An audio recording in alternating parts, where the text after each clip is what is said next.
So you can see there's a lot of water around the pump. It's heavily corroded, and I suspect it's leaking between the wet and the dry end of the pump. The pump's also getting really hot, and after it stops it has difficulty starting, and that suggests that the bearings have gone and the pump is seizing. So the best option is to replace it.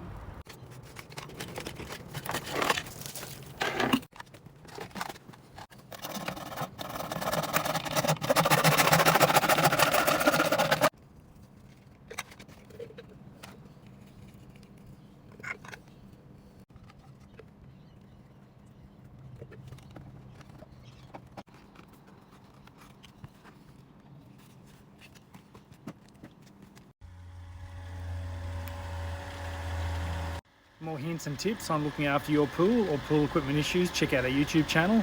Don't forget to like, follow, share or comment below.